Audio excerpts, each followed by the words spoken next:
and welcome back to my YouTube channel. If you're new here, my name's Laura, and in this video we're going to be discussing a little bit more about the decision making section of the UCAT.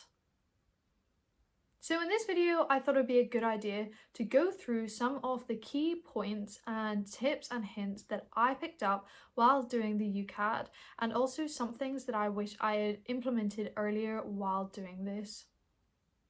So the decision making section of the UCAT is the second section of the UCAT that you will be sitting.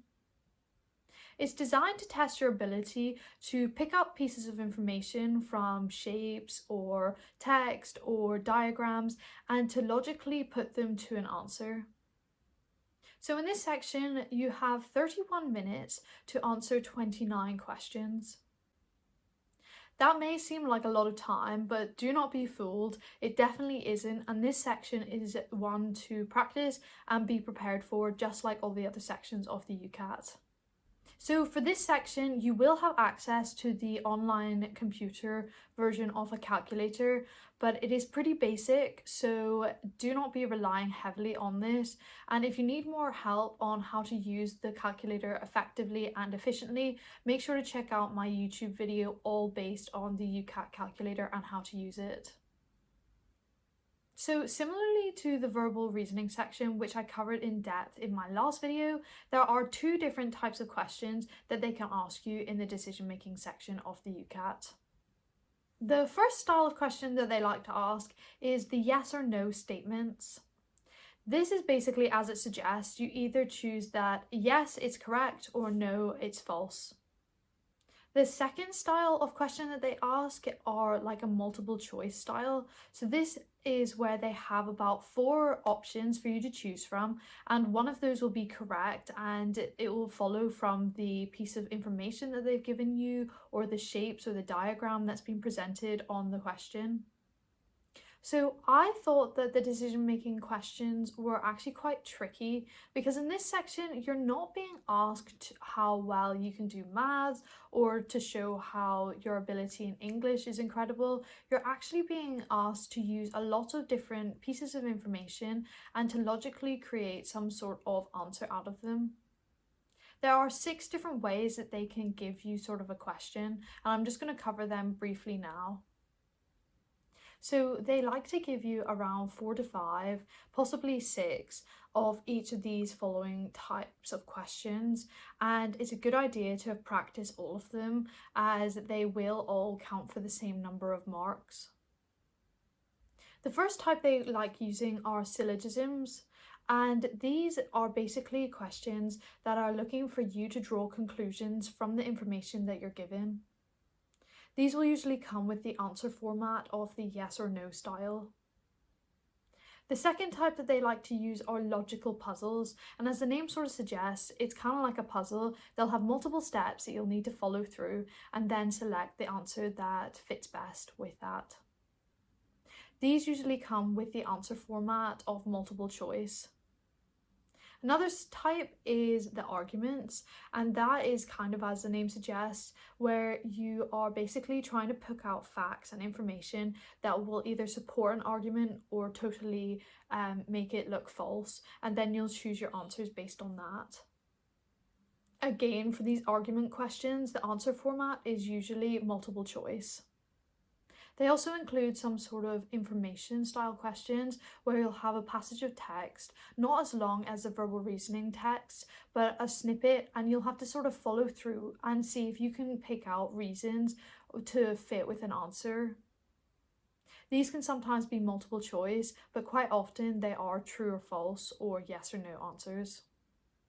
They have another type of question, which is probabilistic reasoning, and it's quite a fancy name for basically having a lot of statistical information in a passage of text, and you have to read through it and then choose whether the statement is accurate or not, based on whether you think the probability is quite likely or not.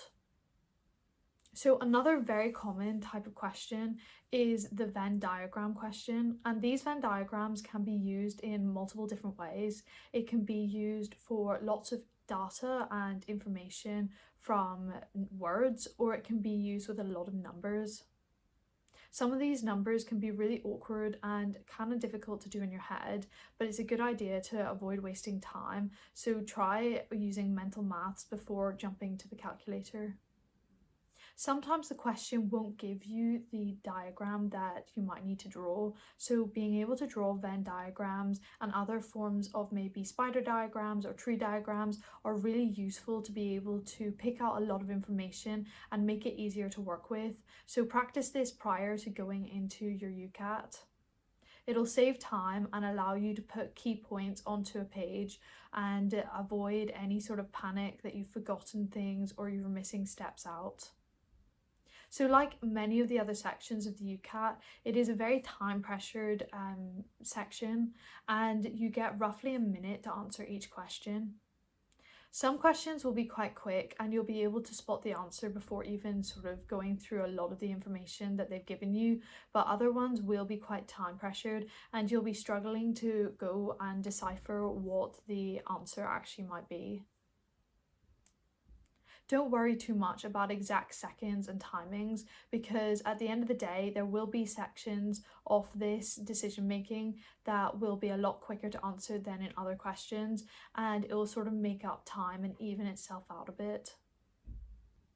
Don't waste time is a tip that I would definitely suggest when doing this section, and it sounds really stupid, but sometimes you can fall into the trap of getting caught up with the question, because at the end of the day, in a maths test or in any other form of test at school or exam, you'd be wanting to work through all the information to the like sort of nth degree to be able to find out what the answer actually is.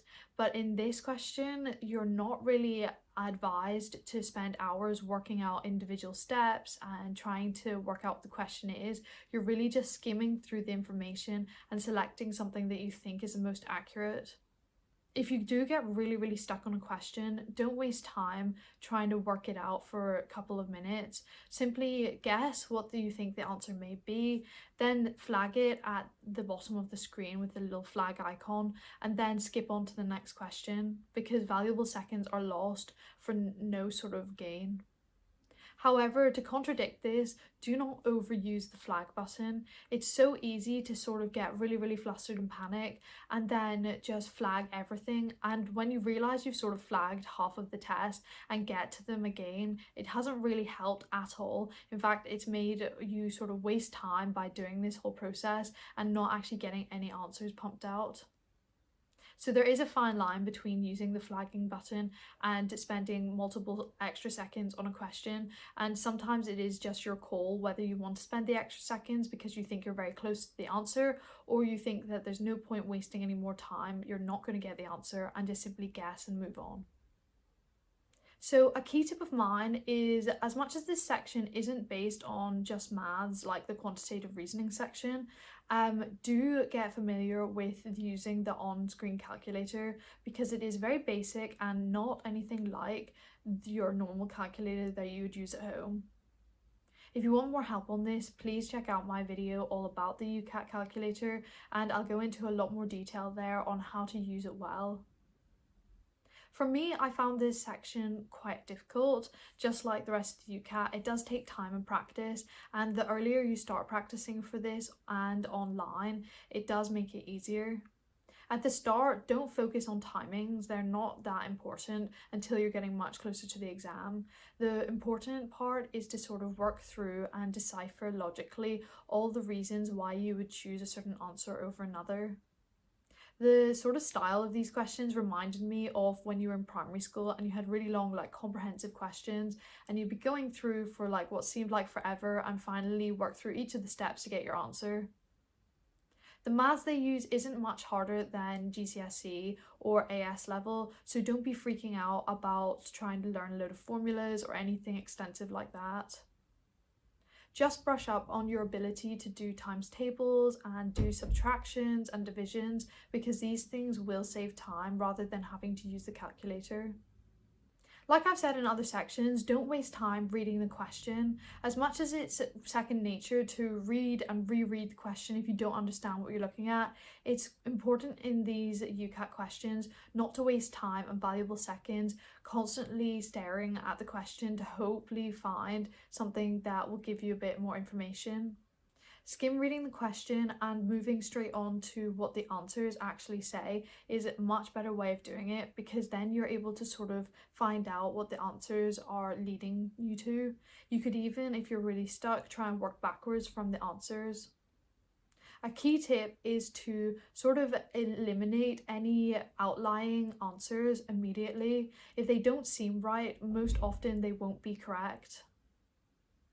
So for me in this section, I found jotting down a couple of points going through each of the steps and questions was definitely a really useful thing for me. I'm very much a visual and need something to be written down to sort of be able to decipher through things. So use the notepad or whiteboard that they'll give you for your UCAT. So like I've said for the other sections and in other videos, avoid stress. It is the major issue for a lot of people that sit the UCAT, and it really throws you off your game and your ability to focus sort of goes out the window. So try to be prepared and get to grips with some of the styles of questions that will be asked in this section. There is a lot for decision making, but it will get easier over time, and these tips that I've given you were definitely ones that helped me improve on this section of decision making. I hope you found those tips relatable, and if you have any more questions or queries, please drop a comment down below or get in touch with me via Instagram, which is just up here. And if you would like any more videos, please give me some suggestions. I'm happy to make whatever you guys are wanting to find out more info for. If you enjoyed this video, please give it a like down below and make sure to go and subscribe to my YouTube channel, The Content Medic, to keep up to date with all my new videos and content, and hit the bell so that you don't miss out on any of this. Thanks for watching, and I will see you in my next video. Bye bye!